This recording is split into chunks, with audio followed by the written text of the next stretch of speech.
welcome to the first episode of the Lavender Corner. I am so excited for you guys to be here today. This is our very first episode, so again, bear with me while we get everything up and running and smooth.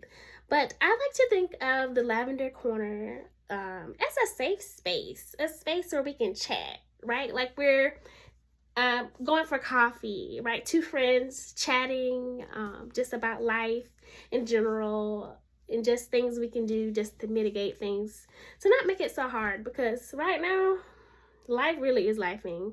There's so much going on in the political space, I'm sure within our personal lives. It's just a lot. So I just want to share with you just words of inspiration and just to have a place where we again can chat like old friends. All right, so let's get into it. I know this is the start of 2026. I'm sure we have all our goals and aspirations just ready and on the go. But for me, I definitely want to pause this year and take things easy. I feel like 2025, it was a lot for me. Excuse me. For those of you who don't know, I had recently become a first-time mom to my wonderful, beautiful little lady named Joy. Still being a wife, including now a mother. Also working full-time as a grants project manager. So, writing grants, battling with budgets, making sure the money is where it's supposed to be, and also branching out into my consultant realm with nonprofit and small businesses in regards to giving capacity building services such as grant writing and fundraising expertise. So let's just say I got a lot on my plate. And sometimes I know my husband is like, "Hey, you sure you got it? Are you doing something else?" And I guess that's just who I am. I guess I'm just not complete unless I'm like an octopus in like several different things and wearing different hats, right? That's just how my brain works. I don't think I'm happy unless I'm like doing a million things. But it's just a joy of mine. It's just something I love, just to help people. I feel like excuse me, I'm getting over a cold. I feel like a lot throughout my life, everywhere I went, whether I'm in Walmart, whether I'm in the mall, I'm just minding my business, y'all. I'm just like, what getting this particular thing that I need today, or shopping for Joy, because that's not my whole thing now. It's not me anymore. It's shopping for her and what new item do I have to add to her closet to make her the cutest. Anyways, but when I'm out and about, there's always these random occurrences where people are coming to me and they just randomly just tell me their life story. And I mean, I'm talking about, some even intimate details, right? Just loss of love. And it's always so heartfelt. And I always feel like, we always end on a high note. I try to, and just give words of encouragement. And that's why I think God, if you believe in a higher power, has brought me to doing nonprofit work and just community building work. I feel that it really is my purpose. But it can be a lot, right?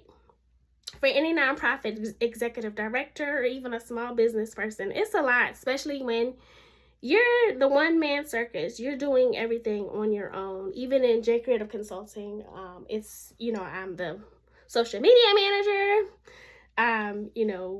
the admin assistant. I'm doing the meetings. I'm answering the calls. I'm, trying to do this big rollout, marketing, the whole nine, and it can just start to run together sometime. But I like to, give myself affirmations and just words of encouragement. Even this little cute mug that my husband got me for Christmas. It's something so small, but it means so much to me. It's Mom's Affirmations, and I'm just going to read a couple because I'm so cheesy. It says, "I am strong and a loving mother. I am important to my family." I love that one. I have to remind myself of that. I speak kindly to myself. Yes, I definitely need that. I'm always like, I'm like my number one critic. I'm like, you could have did that better. You could have wrote that better. Just replaying things in my mind that I'm sure some of you guys do as well. Because just being is hard, right? But today I want to go into a book that is really near dear to my heart. It's a really small read. It's not that big. And it's a book that's been out for a while. It's called The Four Agreements. And it was written by Don Miguel Ruiz.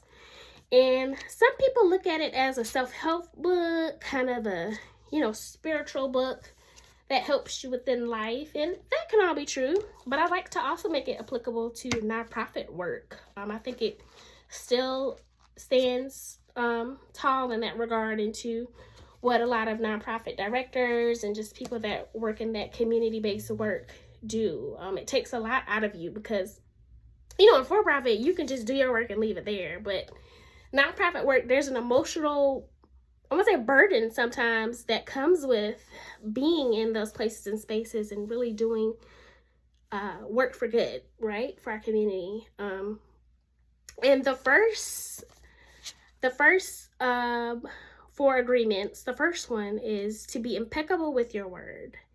And we're just going to go into the first one today. And I think being impeccable with your word is so much easier said than done, right? Let's see what the book says. It says, speak with integrity, say only what you mean, avoid using the word to speak against yourself or to gossip about others. Use the power of your word in the direction of truth and love. That's so beautiful. But let's be honest, life be lifing, as I said before, and sometimes what you said you were going to do is not what ends up happening, right? Being impeccable with your word is hard, even in nonprofit space, even in regular, schmegular, just for-profit work, right? The delegations of things build up, donor meetings, you have a donor meeting here, you have to plan a gala, you have to do the marketing, you have to handle this intern.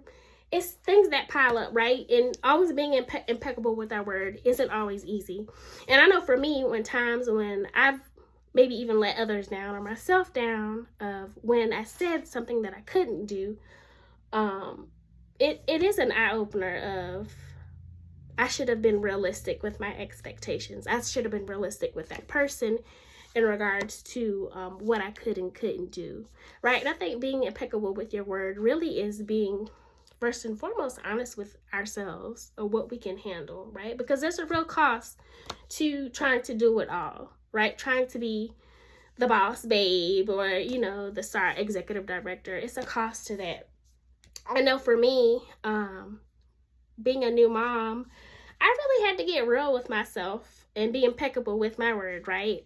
Before having Joy, my little one, I would be at all the events, all the social mixers, the galas, and helping and volunteering. But when I transitioned into motherhood, I learned real quick. I was like, I can't do this all by myself. I can't give 100% in the community and give 100 to Joy and my family. So I have to pick and choose, right? And of course I'm going to choose my family, the foundation of what I need to pour my resources into, and then the others will get that percentage of what I have left.